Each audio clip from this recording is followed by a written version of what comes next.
Oui, monsieur Oufoué, vous avez dit vous avez une dernière question? Oui, oui. Alors, euh, nous, on était petits, on entendait parler des marabouts. Et on nous disait que ces marabouts-là Mhm, seraient des musulmans. On a vu aussi des mhm. amulettes pliées avec du cuir. À l'intérieur, c'est écrit en arabe, on dit que c'est des bouts de paroles du Coran. Voilà. Mhm. Est-ce que cela est juste? Est-ce que c'est vraiment des musulmans? Si les musulmans emploient ce genre de trucs, de quelle façon ça se passe? Et que dit le musulman de la sorcellerie? Est-ce que la sorcellerie existe? Et est-ce que dans le monde des musulmans, on considère des gens sorciers? Si oui, comment on peut comprendre ça d'un point de vue islamique?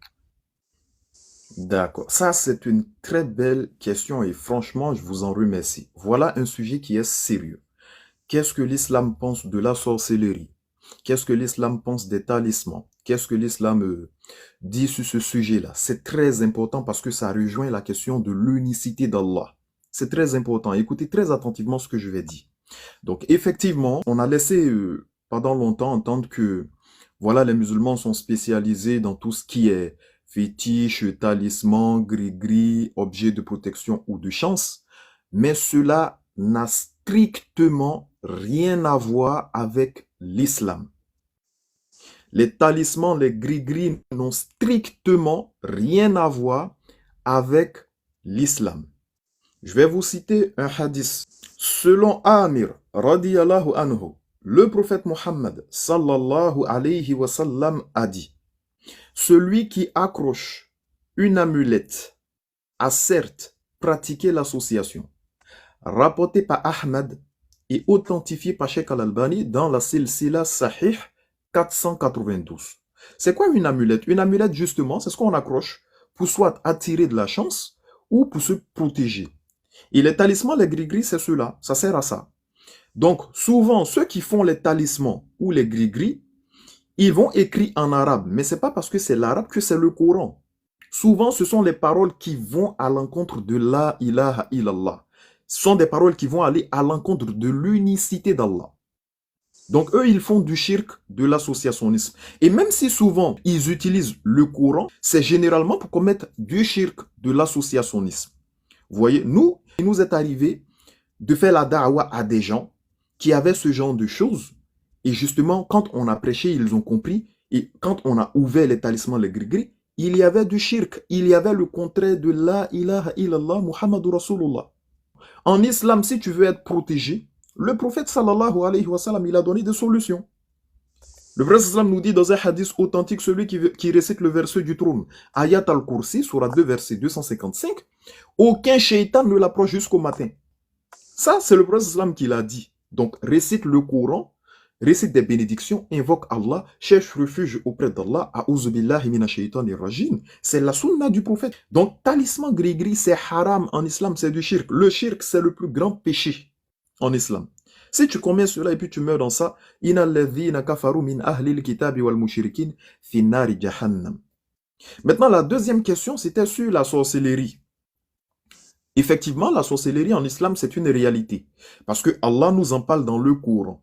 Par exemple, dans la sourate 7, à partir du verset 117 au verset 122, dans la sourate 10, à partir du verset 81 au verset 82, dans la sourate 20, à partir du verset 68 au verset 70, Allah nous raconte l'histoire de Moussa alayhi salam avec les magiciens de Pharaon.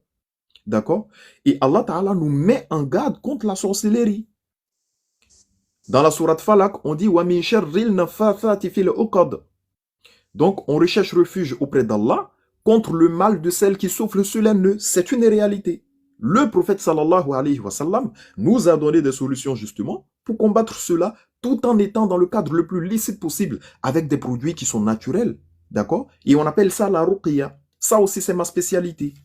Vous voyez? Mais la sorcellerie, c'est un grand péché. Ça fait partie des grands péchés en islam. Celui qui pratique la sorcellerie, s'il meurt dans cette pratique-là, c'est l'enfer pour l'éternité. On va lire encore un hadith sur ce sujet. Le prophète Mohammed sallallahu alayhi wa sallam a dit: ne fais pas partie des nôtres. Ne fais pas partie des nôtres celui qui pratique la sorcellerie ou celui pour qui on la pratique. Donc tous ceux qui disent ils sont musulmans, mais ils consultent les voyants. La voyance par exemple. Abu Huraira rapporte que le prophète sallam a dit: Quiconque se rend auprès d'un devin et croit à ses prédictions a mécru à ce qui a été révélé au prophète Mohammed alayhi salatu wassalam. Rapporté par Tirmidhi 135, par Abu Daoud 3904 et Ibn Majah 639. Donc, consulter les voyants, c'est haram en islam. C'est un grand péché. Le prophète Mohammed sallallahu alayhi wa sallam nous a interdit de visiter les voyants et tous ceux qui prétendent connaître l'avenir en ces termes. Le prophète sallam nous dit, celui qui rend visite à un devin et lui demande quoi que ce soit, ses prières s'étendant sur 40 jours et nuits ne seront pas acceptées par Allah. On trouve cela dans le Sahih de Muslim 2230. Donc, il y a des textes clairs en islam qui condamnent les talismans, les gris-gris, qui condamnent la voyance, qui condamnent les sorciers, qui condamnent celui qui pratique la sorcellerie, celui pour qui on la pratique. Tout cela, ça condamne cela. Le musulman, il ne va pas dans ce genre de choses. Parce que c'est la ilaha illallah Muhammadu Rasulullah. Ce genre de choses-là, c'est à l'encontre du monothéisme pur. La ilaha illallah. Donc vraiment, c'est une très belle question. Il y a des personnes qui prétendent être de confession musulmane, mais qui ne savent pas cela. L'ignorance n'est pas une excuse auprès d'Allah. Donc c'est à nous justement de connaître ça. C'est une réalité. Hein. C'est une réalité, les frères. En plus, quand tu vas solliciter ce genre de choses-là, qu'est-ce qui t'arrive? Allah Ta'ala nous dit dans le Coran, dans la sourate 72 au verset 6, il y avait des mâles parmi les hommes qui vont chercher refuge auprès des mâles parmi les djinns, mais cela ne fit qu'accentuer leur détresse. Tu vas solliciter de l'aide dans la sorcellerie, dans les talismans, dans les gris-gris, dans la voyance, ça va accentuer encore plus tes problèmes. Voilà pourquoi tous ceux qui font ça là, remarquez, hein, tous ceux qui pratiquent la sorcellerie, tous ceux qui consultent les voyants, tous ceux qui vont porter des bagues de protection, de chance, des talismans, des gris-gris, ces personnes-là, vous n'allez jamais être heureux dans votre vie. Jamais, c'est impossible. Et si vous mourrez dans ça là, inal ladhina kafaru min ahlil kitabi wal mushrikin finnari jahannam. Ceux qui ont mécru parmi les gens du livre ainsi que les associateurs, ils iront tout droit en enfer, là où ils demeureront pour l'éternité. Éloignons-nous de ce genre de choses. C'est malheureux de voir qu'aujourd'hui, il y a certaines personnes, justement, qui pensent que ça fait partie de l'islam. Ben oui, si des gens voient que tu te réclames être de confession musulmane et tu fais ce genre de choses, ben, ils vont penser ça de ta religion. C'est normal. Donc, le musulman doit condamner ça, il doit s'éloigner de cela. Et qu'Allah nous facilite. J'espère que j'ai répondu à votre question, M. Oufou, et désolé pour le temps que j'ai pris. C'était très important, parce que l'occasion ne se présente pas comme ça d'aborder ça. Donc, j'en ai en profité pour faire un rappel, Inch'Allah. Ok, c'est vraiment tout. Merci.